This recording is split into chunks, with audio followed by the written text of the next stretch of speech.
जनगण मन अधिनायक जय हे भारत भाग्य विधाता।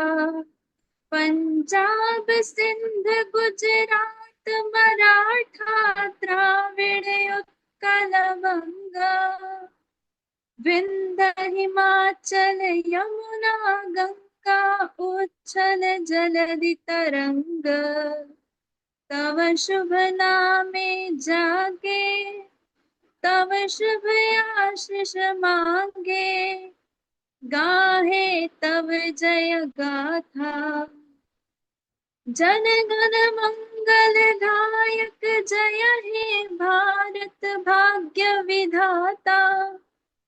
जय हे जय हे जय हे जय जय जय जय हे।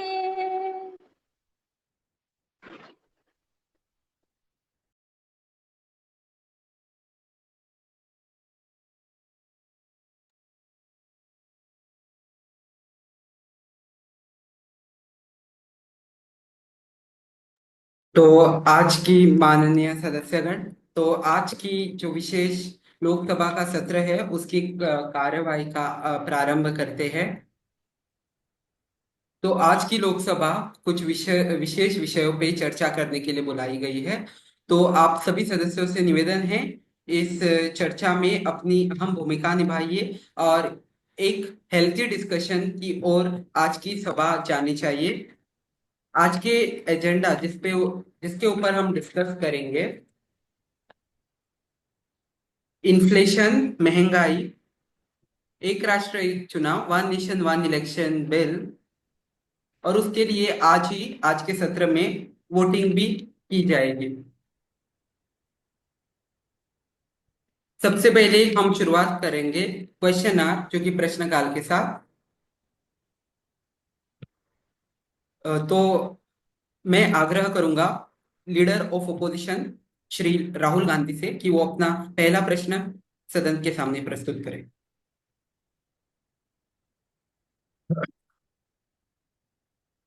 धन्यवाद स्पीकर सर, एंड सभी मेंबर्स को बहुत बहुत धन्यवाद। सर, जैसा कि हम जानते हैं कि ये जो मोदी जी की सरकार है, जब से इन्होंने 2014 में जब इनकी सरकार बनी थी, इनके बड़े बड़े वादे थे कि हम ये करेंगे, हम रोजगार देंगे, हम ये करेंगे, इतना करेंगे, बहुत कुछ इनकी बड़ी बड़ी बातें थी सर। सर, तो मेरा इनसे एक सीधा सवाल है कि आपका सबसे बड़ा मुद्दा है एक सबका साथ सबका विकास। तो मैं लीडर ऑफ अपोजिशन होने के नाते आपसे मैं सीधा कहना चाहता हूं कि आपने जो भी माइनॉरिटीज को टारगेटेड वे में यूसीसी लाया, तो इससे आपके एक कदम से कहीं ना कहीं एक समुदाय जो है पूरी तरीके से नाराज है। एक समुदाय को ऐसा लग रहा है कि उसे टारगेटेड किया जा रहा है। तो स्पीकर सर, मैं आपके थ्रू नरेंद्र मोदी जी से ये पूछना चाहता हूँ, क्या आपका यही सबका साथ यही सबका विकास है? कृपया आप हमको इस पे जवाब दीजिए। धन्यवाद। मैं आग्रह करूंगा प्रधानमंत्री नरेंद्र मोदी जी से कि वो इसका जवाब दें। धन्यवाद। जैसा कि राहुल गांधी जी ने कहा कि मोदी सरकार जो है वो किसी एक विशेष कम्युनिटी को टारगेट कर रही है, ऐसा कभी कहीं भी नहीं है। चाहे हम एक राष्ट्र एक चुनाव की बात करें, चाहे हम यूनिफॉर्म सिविल कोड की बात करें, चाहे धारा 370 हटाना हो कश्मीर के अंदर, या ऐसे ही कई मुद्दे जो हैं, जो ट्रिपल तलाक जो सुप्रीम कोर्ट के द्वारा हटाया गया, और ऐसे कई बिल, ऐसे कई एक्ट जो सरकार ने बनाए हैं, वो देश हित, राष्ट्र हित और जनहित में बनाए हैं। जब हम बात करते हैं यूनिफॉर्म सिविल कोड, तो वो किसी एक विशेष समुदाय के हित में नहीं जाता, वो जाता है सभी पूर्ण जनता के हित में। वो जाता है कि सभी को एक सेम ग्राउंड मिले। जब देश एक है, जहां का संविधान एक है, सभी लोग एक तरीके से हैं, तो फिर अलग अलग तरीके के पर्सनल लॉज लाना आज के इस मॉडर्न युग में, जहां हम इकोनॉमी को 5वें स्थान पर पायदान पर ला चुके हैं देश के, विश्व के पटल पर, तो इस स्थिति में यूनिफॉर्म सिविल कोड लाना हमारी जिम्मेदारी है। और यह सिर्फ सरकार की मंशा नहीं, यह संविधान निर्माताओं की भी मंशा थी। जब संविधान रचा गया तो उसे directive principles of state policy के अंदर, डीपीएसपी नीति निर्देशक तत्वों के अंदर संविधान निर्माताओं ने रखा था और कहा था कि जब देश तैयार रहे और जब आवश्यकता हो, तो ये देश, ये राज्य का, सरकार का कर्तव्य है यूनिफॉर्म सिविल कोड लाना। तो इसी के साथ मैं कहना चाहूंगा कि इस प्रकार की जो बातें की जाती है विपक्ष के द्वारा, ये कहीं भी राष्ट्र हित में नहीं है, ये संसद का ध्यान भटका रही है। अध्यक्ष महोदय, यूसीसी राष्ट्र हित में है, देश हित में है, जनहित में है। धन्यवाद। जी धन्यवाद। अपना प्रश्न सदन के सामने रखें। धन्यवाद अध्यक्ष महोदय। मैं आज एक ऐसा मुद्दा उठाना चाहती हूँ जो जो अब तक अनदेखा नहीं किया जा सकता। भारत के युवाओं के बीच का मेंटल हेल्थ क्राइसिस। WHO के मुताबिक इंडिया में 15 करोड़ लोग मेंटल हेल्थ इश्यू से जूझ रहे हैं और इसमें से 70% 15 से 29 साल के बीच के हैं। हर साल 1.3 करोड़ लाख लोग सुसाइड करते हैं और सबसे ज्यादा इसमें उम्र के होते हैं जो पढ़ने लिखने वाले होते हैं, सपनों को लेकर निकलने वाले होते हैं, लेकिन अकेलेपन और तनाव के अंधेरे में कहीं खो जाते हैं। सोशल मीडिया का pressure, job insecurity, academic stress और इमोशनल डिस्कनेक्ट ने एक प्योर जनरेशन को अंदर से कमजोर कर दिया है। मेंटल हेल्थ सर्विस मिलना तो दूर की बात, इसके बात ही करना एक टैबू माना जाता है। सरकारी स्कीम्स ग्राउंड लेवल तक नहीं पहुंच रही है और स्कूल्स और कॉलेजेस में काउंसलिंग सिस्टम या तो नॉन एग्जिस्टिंग है या तो सिंबॉलिक। अध्यक्ष महोदय, जब एक युवा बोल नहीं पाता तो वह सिर्फ अपनी आवाज नहीं, देश के भविष्य की आवाज को खो देता है। मेरा प्रश्न अध्यक्ष महोदय माननीय रूलिंग पार्टी के मंत्री महोदय से ये है कि जब भारत का युवा रोज अपने सपनों के साथ अपनी जान भी खो रहा है, तो क्या सरकार सिर्फ फाइलों में बंद पॉलिटिक्स और स्पीचेस में भरोसे के अलावा कुछ कॉन्क्रीट करेगी भी क्या? नहीं। मेंटल हेल्थ क्राइसिस एक इमरजेंसी है, तो क्या सरकार एक time bound enforcement national action plan launch करेगी जिसमें हर स्कूल, कॉलेज और वर्क प्लेस में मेंटल हेल्थ सर्विस मैंडेटरी हो, या हम युवाओं को बस स्टैटिस्टिक्स बनते देखेंगे? माननीय महोदय, हमें जवाब चाहिए। धन्यवाद।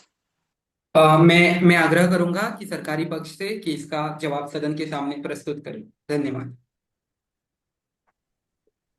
धन्यवाद आपके प्रश्न के लिए। मैं इसका उत्तर देना चाहूंगा। तो इसके उत्तर में मैं कहना चाहूंगा, सरकार युवा मानसिक स्वास्थ्य संकट के अत्यंत गंभीरता से ले रही है। यह केवल नीतियां या भाषणों तक ही सीमित नहीं है, बल्कि जमीन पर असरदार कदम उठाए जा रहे हैं। नेशनल मेंटल हेल्थ प्रोग्राम को सशक्त बनाया जा रहा है और हम एक time bound national action plan के दिशा में कार्य कर रहे हैं, जिसमें हम हर स्कूल और कॉलेज में काउंसलर की नियुक्ति कर रहे हैं और प्रक्रिया शुरू की जा रही है। वर्क प्लेस वेलनेस पॉलिसीज को श्रम मंत्रालय के तहत बाध्यकारी बनाए जा रहे हैं। डिजिटल हेल्थ प्रोग्राम के जरिए युवाओं को 24 घंटे मानसिक स्वास्थ्य सहायता उपलब्ध करवाई जा रही है, जैसे कि टेलीमानस इनिशिएटिव। युवाओं के बीच मानसिक स्वास्थ्य पर जागरूकता फैलाने के लिए यूथ मेंटल हेल्थ एम्बेसडर्स कार्यक्रम की योजना बनाई जा रही है। हमारे युवाओं को केवल आंकड़ों नहीं, प्राथमिकता बनाना हमारी जिम्मेदारी है और सरकार इस दिशा में प्रतिबद्ध है। हम वादे नहीं, परिवर्तन दिखाएंगे। धन्यवाद। धन्यवाद। तो मैं आग्रह करूंगा प्रियंका चतुर्वेदी जी से कि वो अपना प्रश्न सदन के सामने प्रस्तुत करें। धन्यवाद। ऑनरेबल स्पीकर, आज मैं इस सदन के सामने वो मुद्दा उठाने जा रही हूँ जिसके बारे में कहीं ना कहीं हम सबको पता है, परंतु बात कोई नहीं करता। फ्रीडम ऑफ स्पीच, या जिसको हम कह सकते हैं बोलने की आजादी और अपने विचारों को रखना सामने। आज की अगर मैं बात करूं, आजादी के समय में हमने इसको संविधान में आर्टिकल 19 में दिया था, परंतु आज के समय में अगर हम इसको देखें तो धीरे धीरे वो सिर्फ किताबों तक ही सीमित रह रहे हैं। मैं स्पेसिफिकली बात करना चाहूंगी जर्नलिस्ट की, पत्रकारों की, जिसकी अगर मैं बात करती हूँ, आज के समय में बहुत सारे ऐसे केसेस निकल के आते हैं जहां पर पत्रकारों की आवाज को दबाया जाता है, उनकी वीडियो को या तो हटा दिया जाता है, सेंसस लगा दिया जाता है, और भी बहुत सारी चीजें होती है। मैं आपके सामने एक रिपोर्ट प्रेजेंट करना चाहती हूँ, रिपोर्ट विदाउट बॉर्डर की 2024 की वर्ल्ड प्रेस फ्रीडम इंडेक्स में भारत का जो स्थान था वो 161 था। मैं स्पेसिफिकली बोलना चाहूंगी 161 था 180 में से, 180 में से। ना कि सिर्फ यही, NCRB national crime report bureau की 2023 के रिपोर्ट के हिसाब से 100 से अधिक ऐसे मामले दर्ज किए गए हैं जहां पर पत्रकारों पर यूएपीए आईटी एक्ट के तहत कार्रवाई की गई है।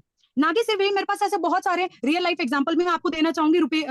रुपेश कुमार सिंह का, जिसको 3 साल की जेल की हुई थी, वो भी किसी लिए कि ताकि उसने ट्राइबल इश्यूज उठाए थे, स्टेट एक्सेसेस की बात की थी और इन्वायरमेंटल डिस्ट्रक्शन की बात कही गई थी। मेरा आज सीधा सवाल है माननीय मेंबर से कि क्या जो हमारी सरकार है वो इसके खिलाफ कुछ काम कर भी रही है कि नहीं, कोई फॉर्मल रिस्पॉन्स तैयार किया गया है? आपसे हर बार जब ये पूछा जाता है आप ये कह के टाल देते हो कि हाँ भाई ये जो रिपोर्ट्स आई है ये इसके अंदर कोई ट्रांसपेरेंसी नहीं है, कोई अकाउंटेबिलिटी नहीं है। तो क्या आप मुझे बता सकते हैं कि आपने कोई फॉर्मल रिस्पॉन्स तैयार किया है कि ताकि जो हमारे जर्नलिस्ट हैं उनको बचा सके इन सब चीजों से?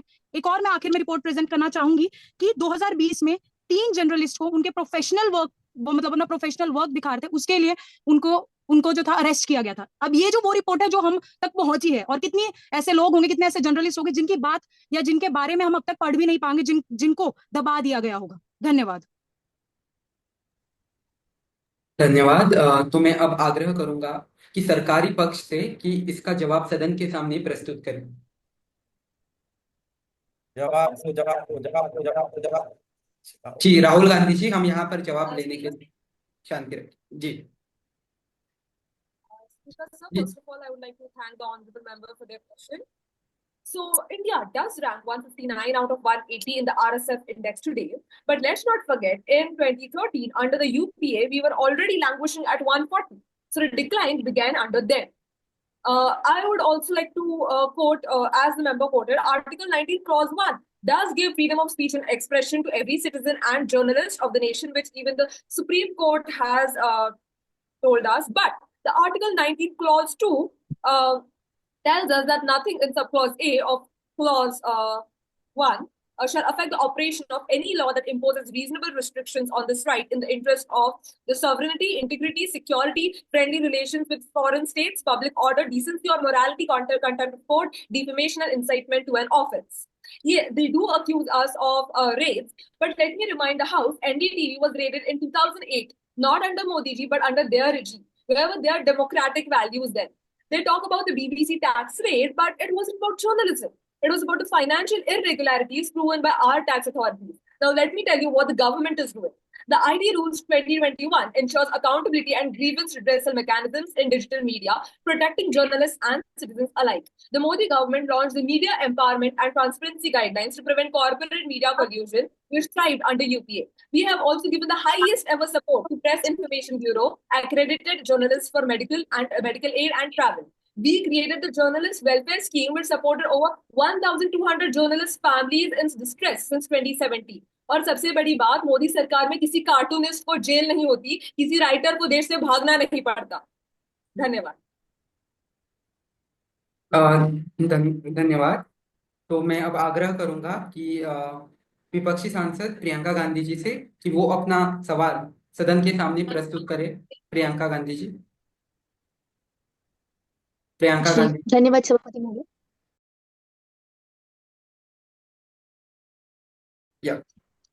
मैम, मेरा स्ट्रेट क्वेश्चन है, जब अर्बन यूथ की बेरोजगारी 23.6% है, फूड इन्फ्लेशन 7.5%, जॉब ग्रोथ सिर्फ 0.1% और एग्रीकल्चर ग्रोथ सिर्फ 0.4% तक ही सीमित है, कि जो ये मेक इन इंडिया और स्टार्टअप इंडिया सिर्फ स्पीचेस तक ही सीमित रह गए हैं, और जब देश के मजबूत हाथ युवा और किसान ही टूट गए हैं, तो ये विकास के झूठे नारे किस काम के हैं? Since the person who was told to answer this question is not present right now, can I answer the question from the yes, please, you can. So, first of all, let me answer that this question is not particular to any topic or anything. So, it was just a generalized question, just because the opposition just wanted to say something, तो क्यों ना बोल दे। तो first of all, आप India के किसानों को गरीब, हर चीज में है ना, किसान मतलब गरीब, वो बोलना छोड़ दीजिए। We are working on a lot of policies which helps to empower the farmers and okay now the startup India का जो आपने बोला, there are a lot of policies, there are a lot of programs. अगर आप देखें students के लिए who are in college, who are just out of college, they have a lot of programs for them. You just need to search and apply for them, and we give them like, they are also not loans, they are total grants for them to work on their startups. And when you talk about the food inflation in 2022 and 2023, countries like the UK and EU saw food inflation as high as 15%. In India, vegetable inflation is now negative, which is minus 2.6% as of latest data. Cereal and pulses inflation is high, but it is moderated by free food grains to 81.35 crore beneficiaries under this Garib Kalyan Anna Yojana, increase in minimum support price for farmers. So please just do not just क्योंकि कुछ बोलना है सदन में आके तो इसलिए कुछ भी मत बोलिए, प्लीज अपने एक बार स्टैट्स चेक कीजिए एंड सदन के सामने आके कुछ कहिए। धन्यवाद। धन्यवाद।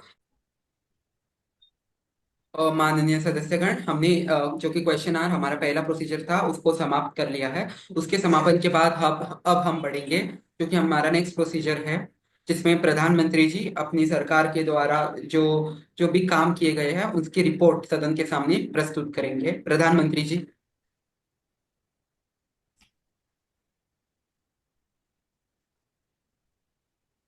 प्रधानमंत्री। धन्यवाद, धन्यवाद अध्यक्ष महोदय।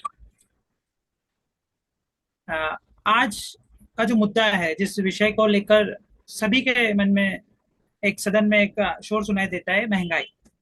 सबसे पहले आदरणीय अध्यक्ष महोदय जी को धन्यवाद, नमस्कार, और सदन में उपस्थित सभी सदस्यों को नमस्कार और देश की जनता को मेरा नमस्कार। मैं आज सदन में इस गंभीर विषय और संवेदनशील विषय जो कि महंगाई है, इस पर बोलने आया। मैं ये कहना चाहता हूं कि हमारी सरकार सिर्फ इस पर चिंतन नहीं करती बल्कि एक्शन भी लेती है। हम जानते हैं कि महंगाई का सीधा असर किसी पर पड़ता है तो वो पड़ता है एक आम जनता, मध्य वर्ग पर, लेकिन सरकार उन सभी के हितों का ध्यान में रखते हुए योजनाएं लेकर आती है। लेकिन मैं आज इस पूरे सदन को, इस सदन के जरिए पूरे देश को भरोसा दिलाना चाहता हूं कि हमारी सरकार महंगाई को नियंत्रित करने के लिए जो कार्य कर रही है वो इतिहास में मिसाल। मोदी जी की हर एक बात झूठी है सर। इनकी महोदय, बातों में कोई सच्चाई नहीं है। अध्यक्ष महोदय, बातों में कोई सच्चाई नहीं है। अध्यक्ष महोदय, 2022 में जो खुदरा महंगाई दर, जिसे कंज्यूमर प्राइस इंडेक्स रेट कहते हैं, वो 7.8% थी। सर सिर्फ डेटा ही है, बाकी जमीनी हकीकत में कुछ नहीं, सिर्फ डेटा है बस। 5.1% हो चुकी है। और आज की तारीख में हम देखें तो रिटेल रेट 2024 के अंदर औसतन 4.6% थी। और यह जानकर पूरे सदन को बहुत खुशी होगी कि यह जो रेट है, यह फरवरी 2025। मैं ये कहना चाहूंगा कि 80 करोड़ लोगों को क्या राशन देने की जरूरत पड़ती? आज मोदी जी बात कर रहे हैं इतनी बड़ी बड़ी बातें, तो आज हमारे देश में 80 करोड़ लोगों को राशन की 5 किलो राशन की क्यों जरूरत पड़ती सर? मैं तो आपके थ्रू ये पूछना चाहता हूँ मोदी से, और पूरी रूलिंग पार्टी को पूछना चाह रहा हूँ। अध्यक्ष महोदय, अगर हमें जवाब देने ये लोग 80 करोड़, अगर ये लोग इतना लोग पर डेटा करेक्ट है, इतना डेटा लोग पर बिल्कुल सही है, तो आज देश की जनता 80 करोड़ जनता देश में 80 करोड़ गरीब नागरिकों को मुफ्त राशन दिया जाता है प्रधानमंत्री गरीब अन्य कल्याण योजना के अंदर। इसी के साथ साथ उज्ज्वला योजना के अंदर सिलेंडर मिलता है। आपके डेटा के हिसाब से, तो आपके डेटा के हिसाब से 80 करोड़ लोग गरीबी रेखा के नीचे क्यों है? आपकी सरकार पिछले 10 सालों से है। ओके। हमारे देश में 80 करोड़ लोगों को गरीब अन्य कल्याण, प्रधानमंत्री गरीब अन्य कल्याण योजना के तहत राशन दिया जाता है। साथ ही उज्ज्वला योजना के अंदर उन्हें सिलेंडर मुफ्त दिया जाता है। और महोदय, अध्यक्ष महोदय, मैं बताना चाहूंगा प्रधानमंत्री आवास योजना के तहत point of order. Speaker sir, point of order जी। स्पीकर सर, अभी जैसे कि हमारे राहुल गांधी जी, एक प्रक्रिया होती है, कृपया करके वो निभाई जाए इधर, क्योंकि जी राहुल गांधी जी आपको मौका मिलेगा आपकी बात रखने का। राहुल गांधी जी, जैसे कि सदन के समक्ष राहुल गांधी जी ने पॉइंट ऑफ ऑर्डर पेश किया है प्रधानमंत्री जी के खिलाफ, तो अब हम राहुल गांधी जी को भी बोलने का समय देंगे कि उन्होंने पॉइंट ऑफ ऑर्डर क्यों रेज किया है, वो आप अपनी बात से स्पेसिफाई करेंगे। राहुल गांधी जी। धन्यवाद सभापति महोदय, धन्यवाद सभापति महोदय मुझे मौका देने के लिए। सर, मैं आपके थ्रू और पूरी देश की जनता की तरफ से मैं माननीय प्रधानमंत्री श्री नरेंद्र मोदी जी से ये सवाल करना चाहता हूं। आपकी सरकार पिछले 10 सालों से, अभी आपने यहाँ कोट किया कि हम अपने कल्याण कार्य के थ्रू हम 80 करोड़ लोगों को राशन दे रहे हैं। सर, ये शर्म वाली बात है कि हमारे देश की आजादी के बाद भी 80 करोड़ लोगों को 5 किलो राशन के लिए लाइन में लगना पड़ रहा है। सर, ये बहुत शर्म वाली बात है। और इस चीज के लिए आप लोगों ने पिछले 10 सालों से क्या किया है? हमें इसका आप जवाब दीजिए। जवाब दो। माननीय अध्यक्ष महोदय, मैं इस विषय पर जवाब देना चाहूंगा।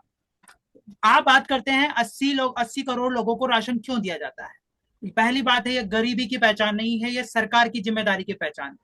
हमने 80 करोड़ लोगों को मुफ्त राशन इसलिए दिया क्योंकि संकट के समय हमने जनता को अकेला नहीं छोड़ा। कोरोना महामारी के समय पूरी दुनिया की अर्थव्यवस्था हिल गई, तब पूरा देश जानता है, पूरा देश उसकी गवाही देता है कि भारत सरकार ने ये नहीं कहा कि ये उनकी समस्या है। भारत सरकार ने कहा ये हमारा परिवार है, ये हमारी जिम्मेदारी है। और ये तो पहली बात। दूसरी बात, दुनिया की सबसे बड़ी खाद्य सुरक्षा योजना है ये, और हमारे लिए और पूरे देश के लिए गर्व की बात है। तीसरी बात जब आती है, आप कहते हैं कि आपने राशन क्यों दिया। महोदय, सबको आत्मनिर्भर बनाना है, लेकिन क्या इसके चलते हम लोगों को भूखा सोने दे? ये हमारा संतुलन है, ये हमारा बैलेंस है, ये हमारा, हम किसी का भोजन। धन्यवाद सभापति महोदय मैं जी। आपसे अभी सर जैसे इन्होंने बोला कि गरीब, हम गरीबों की बात नहीं कर रहे हैं सर, आत्मनिर्भर की बात कर रहे हैं सर। इन्हीं के नेता जो हैं और इन्हीं के बयानों में आता है कि हमने 80 करोड़ गरीबों को रोजगार दिया। पहली बात, क्या आप देश की जनता को गरीब समझ रहे हैं सर? और आप 5 किलो राशन देके उनको आत्मनिर्भर बना रहे हैं। 5 किलो राशन से आप आत्मनिर्भर कैसे बनाएंगे? अभी ये बताइए आप थोड़ा। अध्यक्ष महोदय, जब विपक्ष ऐसी बात करता है, मैं कहना चाहूंगा 60 साल में 70 साल में आपने क्या ऐसा कोई सिस्टम बनाया जिसमें कोई भूखा नहीं रहे? जब हमने सत्ता संभाली तब भी हमें यह व्यवस्था, शायद ये भूल गए कि राइट टू एजुकेशन हमने लाया था, राइट टू फूड हमने लाया था, राइट टू फूड हमने लाया था सर।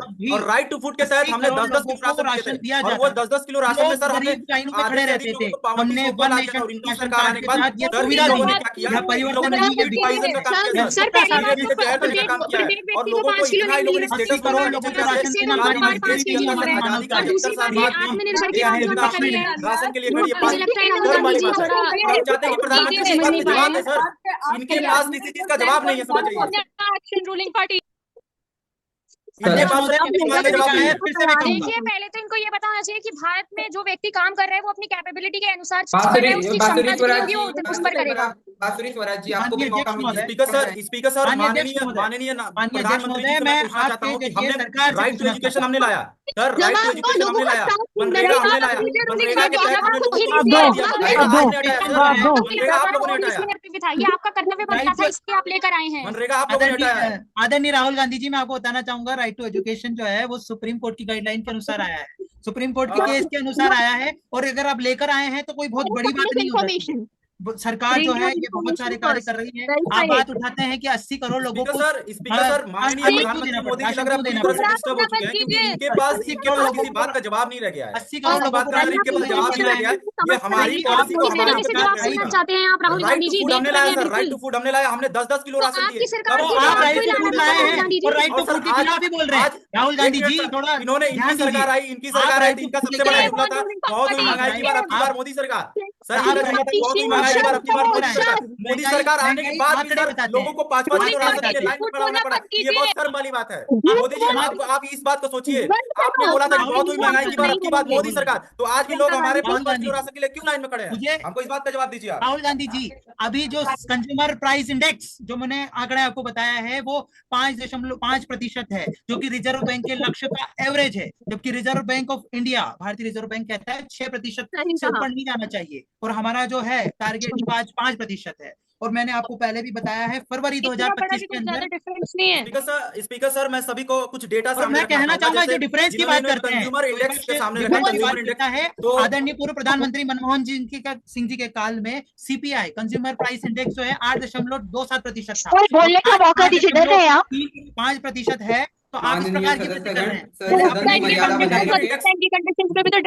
माननीय बोलने का मौका दीजिए राहुल गांधी जी को। बातें कंडीशन की बात आपकी बात कहीं दबती है तो आप कैसे कंडीशन? सदन की मर्यादाओं का पालन करिए। माननीय सभापति महोदय, मैं तो कहना नहीं चाहूंगा कि हमारे देश के प्रधानमंत्री है, पर इनके लिए मैं एक शब्द कहना चाहूंगा सर, आज चीजें समझ में आ गई है कि हमारे देश को एजुकेशन की क्यों जरूरत है।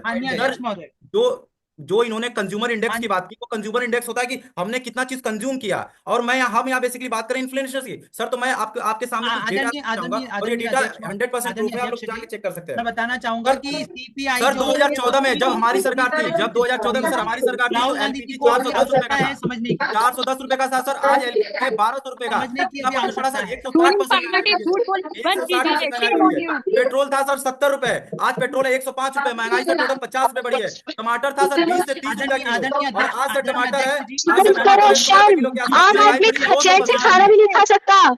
2% में रूलिंग 200% पार्टी महंगाई से बढ़ी कीजिए। सर। आटा 22 किलो के शर्म हिसाब से करो, आज 35 आम किलो आदमी में चैन से खाना भी नहीं खा पा सकता आपके चक्कर में। सर कहीं ना कहीं सर ये सरकार पूरी तरीके से जनता को बेवकूफ बना रही है सर। बेवकूफ कैसे बना रही है? कहीं ना कहीं 5 किलो राशन भी दे रही है और इधर से महंगाई भी बढ़ा रही है। सर तो हमें मोदी जी की बात का जवाब दीजिए। मैं कहना चाहूंगा कि इधर उधर की बात ना कर। अरे कहने से कुछ नहीं होगा, आप जवाब दीजिए, आदरणीय फैक्चुअल बात राहुल जी, करिए। जब देश में जवाब विश्व के दीजिए। अंदर रूस रूलिंग पार्टी से इधर उधर की बात न कर, ये बता काफिला क्यों लूटा, आप बताइए, वो इधर उधर की जवाब बात नहीं कर रहा है। दीजिए। लूटा आपने है, आपकी सरकार ने लूटा है। अच्छा। इस सरकार की जो माननीय अच्छा। सदस्यगण मर्यादाओं मोदी का जी, सर अब ये सीधे अब ये बात जो है जवाब 11 से 10 साल की बात ही लूट रहे काफिला, जवाब दो।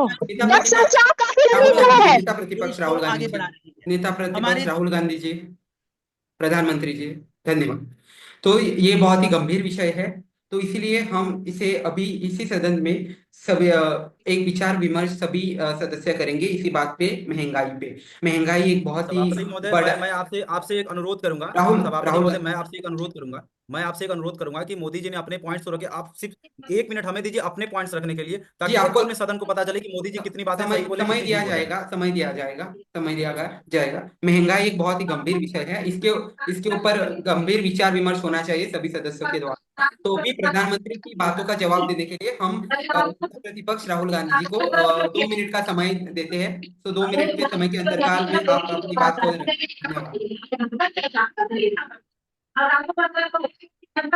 धन्यवाद स्पीकर साहब। धन्यवाद सभापति महोदय, सभी लोग को बहुत बहुत धन्यवाद। मैं Rahul Gandhi, leader of opposition. Sir मैं आज इस सदन में एक ऐसे विषय को उठाने आया हूं जो देश के हर आम नागरिक के जीवन को प्रभावित करता है, और वो है महंगाई। पिछले 10 सालों से जो सरकार सत्ता में ये बोल के आई थी कि बहुत हुई महंगाई की बार, अब की बार मोदी सरकार, अब की बार 400 पार, आज सर कहीं ना कहीं वो पार्टी धर्म की राजनीति कर रही है और कह रही है कि बटेंगे तो कटेंगे, बटेंगे तो Shame on कटेंगे, ruling एक है तो party. सेफ है। सर 2014 से लेके 2024 तक राहुल पूरा गांधी जी, आप अपनी बात पूरा जो लैंग्वेज मेन कैसे बदल है गया वो सर? रखिए ना सदन में।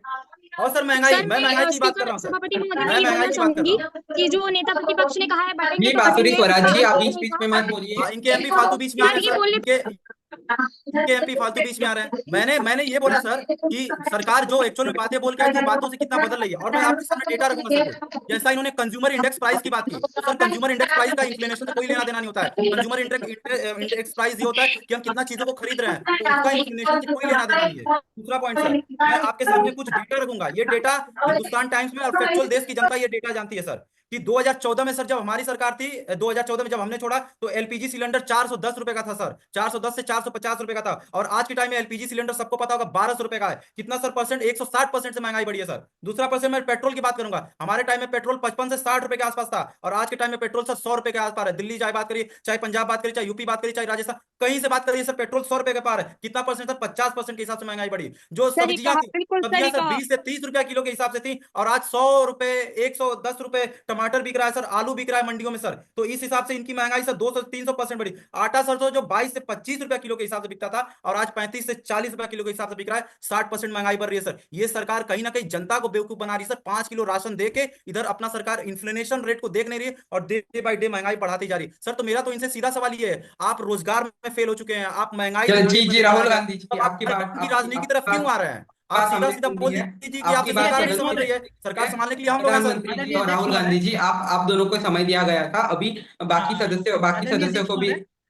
जी मैं 1 प्रधान, मिनट में छोटा सा जवाब देना चाहूंगा राहुल जी को। सिर्फ 1 ये मिनट बात बोलो। ये है, माननीय सदस्य महोदय कहते हैं कि और सीपीआई सर एक चीज, सभापति महोदय, एक चीज मैं कहना राहुल चाहूंगा, ये गांधी बहुत जी, शर्म वाली राहुल बात है गांधी जी, सर कि आजादी के बीच 75 बीच साल में के हम लोग इंटरप्ट नहीं राशन कर के लिए लाइन में सकते। लग रहे हैं सर, ये बहुत कार्रवाई शर्म वाली के बात है। माननीय अध्यक्ष महोदय, सीपीआई उस टोकरी की कीमत है जिसमें दूध होता है, आटा होता है, चावल होता है, तेल होती है, दवाइयां होती है, कपड़े होते हैं, मकान का किराया होता है, बिजली का बिल होता है, यानी वो चीजें जो एक आम आदमी हर दिन प्रत्येक दिन इस्तेमाल करता है। सीपीआई का आम आदमी से और महंगाई से सीधा सीधा लेना देना है। सीपीआई को नकारना यानी आम जनता की थाली को नकारना, और यह विपक्ष हमेशा करता आया है। धर्म की राजनीति के ऊपर आप बात करते हैं, ये हमने नहीं शुरू की। हम मंदिर जाते हैं तो राजनीति कहते हैं, वो मंदिर जाए तो धर्म निरपेक्षता, हम सबका साथ सबका विकास की बात करते हैं, लेकिन कुछ लोग चाहते हैं कि देश में सिर्फ एक खास वोट बैंक के इर्द गिर्द ही राजनीति घूमे। ये कदापि उचित नहीं है। सही बोला। हम वसुधैव कुटुंबकम की राजनीति लेकर आए थे, ये साथ में लेकर चले। बैठ जाइए, धन्यवाद अध्यक्ष बिल्कुल महोदय। सही। बैठ जाइए, बैठ जाइए। धन्यवाद अध्यक्ष महोदय। धन्यवाद, धन्यवाद। आप सभापति महोदय नेता प्रतिपक्ष स्पीकर राहुल साहब गांधी। इनके बातों का कोई जवाब देना नहीं चाहूंगा। नहीं नहीं नहीं, टाइम समाप्त, स्पीकर टाइम समाप्त, टाइम समाप्त। अभी क्योंकि ये जैसा कि हमने बोला एक बेहद ही गंभीर विषय है, तो अभी इस पे इसी सदन में इस विषय पे एक बहुत गंभीर विचार विमर्श किया जाएगा। तो जिन जिन लोगों ने जिन जिन जिन जिन लोगों ने पहले से ही सदन में नोटिस दिया गया था इस प्रोसीजर में बोलने के लिए, तो उन सबको मौका मिलेगा इस सदन में बोलने के लिए। अभी इस सदन में मैं बुलाना चाहूंगा प्रियंका गांधी जी, विपक्षी सांसद, और सरकारी पक्ष रखते हुए रक्षा खड़से जी। धन्यवाद सभापति महोदय। सभापति महोदय, अगर हम अभी बात करें इन्फ्लेशन की, इस इन्फ्लेशन के दौरान एक जो वर्किंग फॉर नेशन है, इनके इस कार्यकाल के दौरान एक आम आदमी चैन से खाना भी नहीं खा सकता। महोदय, टमाटर टमाटर एक नॉर्मल सब्जी है जो कि मिड आम आदमी 2023 की में बात कौन कर रहा है 200 पहले ये किलो देखिए। 200 किलो आम पार आदमी कर चुका है। की 200 बात कौन रुपए कर किलो, रहा है? मैडम 200 रुपए किलो पार अभी कर चुका है, जो कि 500 से 550 जी। प्रतिशत इंक्रीज हुआ था। मैम प्याज अभी भी जैसे तो 80 से 100 रुपए के बीच है, क्योंकि अभी तो अगर देखा जाए तो 100 रुपए पार कर देता है उसका प्राइस। 230 to 400% increase. मैम दाल की उसकी कीमत तो डबल हो चुकी है। आटा और जो जवाब गेहूं दो, है जवाब दो, उसकी जवाब जो दो, जवाब दो। प्राइस है वो 50 से सेम 70% सेम बढ़ रहा है। सेम सेम जवाब दो, जवाब दो, जवाब दो, जवाब दो, जवाब दो, जवाब दो। सेम सेम उसकी कीमत मैडम सेम सेम 50 से जवाब दो, 80% जवाब दो। बढ़ रही है। क्यों? एवरेज जो आप चावल प्राइसेस है की उसकी बात कर रहे प्राइस, हैं, सुनिए मैडम सुनिए ना, सुनिए पिछले प्रियंका 2 गांधी साल जी, में 20 सुनिए। से 40% बढ़ रहा है चावल की कीमत। जवाब और दो, आप लोग जवाब कहते दो। हैं कि आप सेम तो चुप ही बैठे। Madam petrol, diesel, same LPG में सेम जवाब पेट्रोल दो। 2014 में तो फूड इन्फ्लेशन की बात 60% करते हैं, था तो मैं आपको लीटर बताना पर चाहती लीटर। हूँ कि मैडम इतना सुनिए, रेनफॉल पैटर्न जो हमारा इरेटिक हो रहा है, इतना चेंजेस आ रहे हैं 200 मॉनसून रुपए पर लीटर हो पैटर्न चुका में, है। 70 से इसको 100 नजरअंदाज क्यों किया प्रतिशत जा रहा है? जो इंक्रीज। रशिया यूक्रेन के बीच में युद्ध छिड़ा है, उसको नजरअंदाज क्यों किया जा रहा जवाब है? अरे दो, जवाब मैडम दो, सुनिए जवाब दो, सुनिए, जवाब दो। जब कोविड अरे चल यार रहा सुन था, लीजिए आप, पहले सुनिए तो डीजल सही। कांस्टेंट थी, अभी 100 रुपए लीटर पार करते जा रहा है। बिल्कुल आपकी बात से मैं बिल्कुल सहमत हूँ, लेकिन आप सुनिए अपने तो मुद्दे मेरे पे पे क्या होता है? मैम एलपीजी सिलेंडर आज 400 से लेकर अभी 1200 से पार है मैम अब उसका तक प्राइस महंगाई बढ़ी एलपीजी है, सिलेंडर का। हर देश में है। मैडम 175 से 200% इंक्रीज यहाँ पे भी। और सेम मैम सेम कुकिंग जवाब ऑयल, दो, जवाब दो। Mustard, same sunflower, same soybean oil की सेम प्राइस जवाब दो, जवाब दो। 2020 से लेकर अब अध्यक्ष सेम महोदय, सेम जवाब दो, मुझे जवाब दो। अपना जवाब देने का मौका नहीं 10% दिया जा इंक्रीज रहा हुआ है। है मैडम। अध्यक्ष मैम महोदय जी, स्कूल फीस, मैम सुनिए ना, सुनिए, एक बच्चा अगर सुनिए जाता है पढ़ने के लिए कहीं पे आप भी, तो वहां पे अगर देखा जाए मैडम 30 से 50% इंक्रीज हुआ है प्राइस। मेडिसिन, हेल्थ सर्विस 25 से 40%। क्यों? हाँ, अगर कहीं जा रहे हैं, सफर कर रहे हैं, railway ticket, platform ticket Sonia Gandhi, 25 से प्रियंका गांधी 40% बढ़ा दी। जी, जवाब तो देने दीजिए ना जवाब रक्षा दो। खड़से जी को। जी आप बोले जा रही है। जी अध्यक्ष महोदय, मैं ये कहना चाहती हूँ कि ये कोविड 19 को क्यों भूल रहे हैं? जब कोविड 19 आया है, हर देश में इन्फ्लेशन बढ़ा है, और ये बढ़ने का बहुत बड़ा कारण भी रहा है। हम रेनफॉल पैटर्न और मॉनसून जो पैटर्न चेंज हो रहा है, उसकी वजह से कितने खेत खराब हो रहे हैं, उसकी वजह से इन्फ्लेशन बढ़ेगा ही, क्योंकि जो खाद्य पदार्थ जो हमारे वहां से प्रोडक्शन आ रही है वो कम हुई है।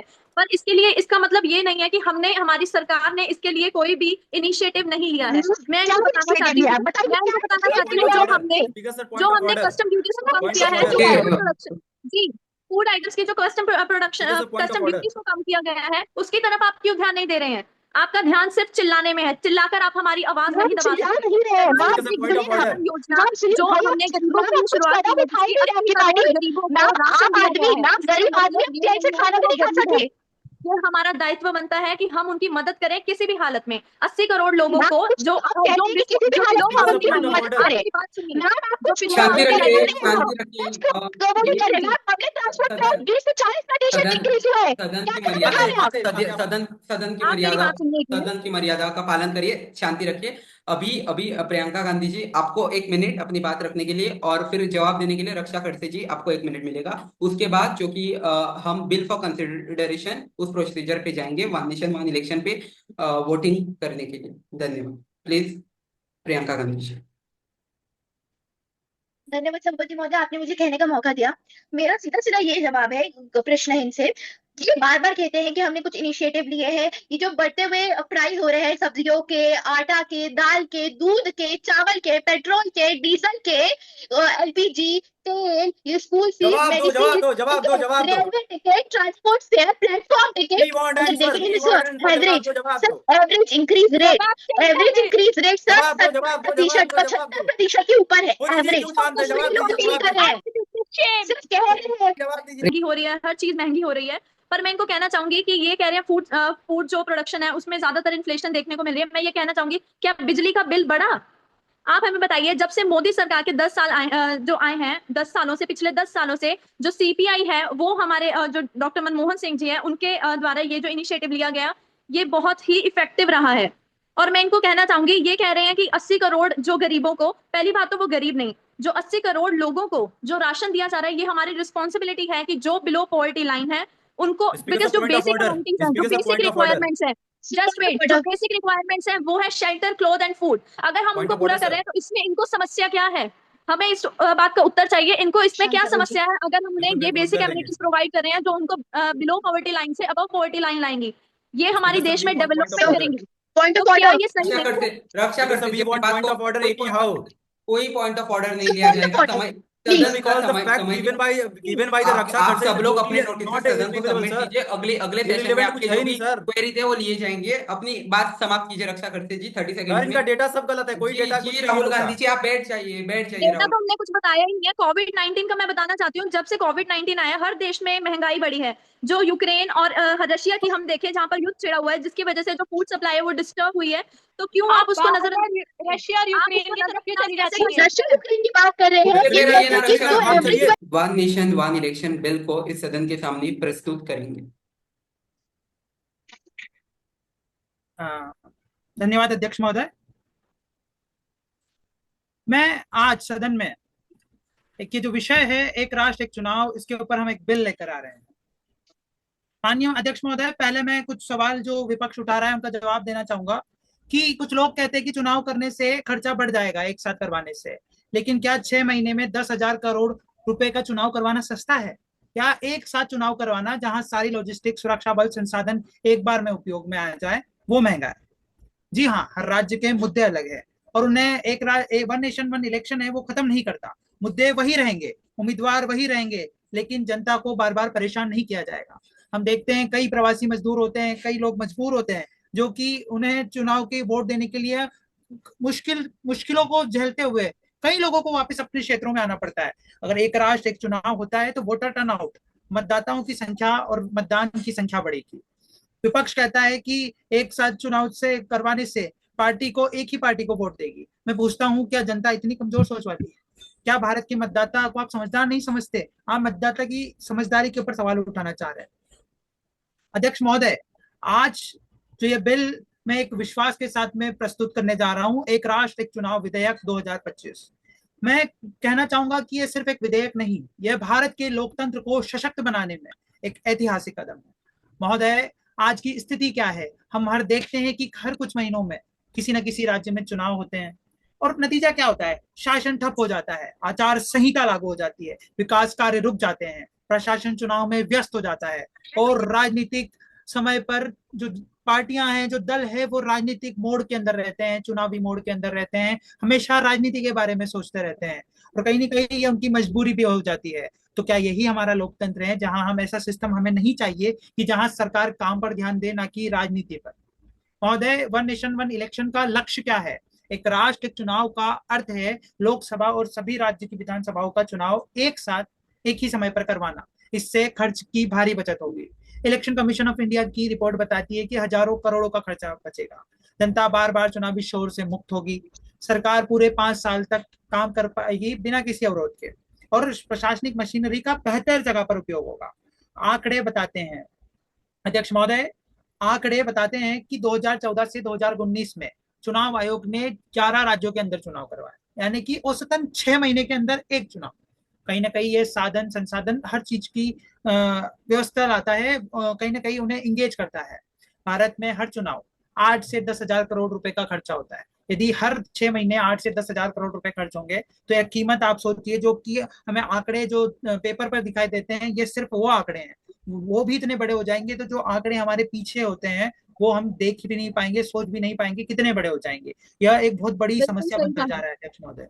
संविधान की समता हम जानते हैं कि यह किसी एक दल का मुद्दा नहीं है, यह देश का मुद्दा है, क्योंकि 1952, 57, 62, 67 तब हम सब जानते हैं किसकी सरकार थी, तब भी एक राष्ट्र, एक चुनाव होता आया था, तब तो कोई समस्या नहीं थी। 2000 जैसा कि हमारे एक मंत्री ने बताया कि मैनिफेस्टो के अंदर वन नेशन वन इलेक्शन था, लेकिन तब विपक्ष को कोई आपत्ति नहीं थी। लेकिन आज जब विपक्ष दूसरी ओर बैठा है, सत्ता छीनती हुई दिखाई दे रही है, तो इस प्रकार के जुमलेबाजी, बहानेबाजी और इस प्रकार का तर्क रखा जा सभापति रहा है महोदय, कि पॉइंट ऑफ सरकार ऑर्डर, तैयार नहीं है। पॉइंट अंत ऑफ में ऑर्डर, इस बिल को रखते हुए मैं बस यही कहूंगा कि यह किसी चुनावी प्रक्रिया का पॉइंट ऑफ खंडन ऑर्डर नहीं, सर। यह राष्ट्र निर्माण की बात कर रहे हैं। हम सियासी लाभ नहीं, ये पर लोकतांत्रिक इनको हटा स्थिरता की दीजिए, बात इनको कर रहे हटा हैं। दीजिए। इसलिए विधेयक देश को सर, एक पॉइंट नई ऑफ दिशा ऑर्डर। देगा, एक मजबूत, सशक्त, संगठित भारत बनाएगा। धन्यवाद अध्यक्ष महोदय। Speaker sir, point of order, हाँ जी पॉइंट ऑफ सर। ऑर्डर दीजिए sir. Leader of opposition, leader of opposition की राहुल बात गांधी रखना जी चाहूंगा। जी सबसे Now, now let's take this bill for consideration. Those who support this bill will say aye. आए आए आय आए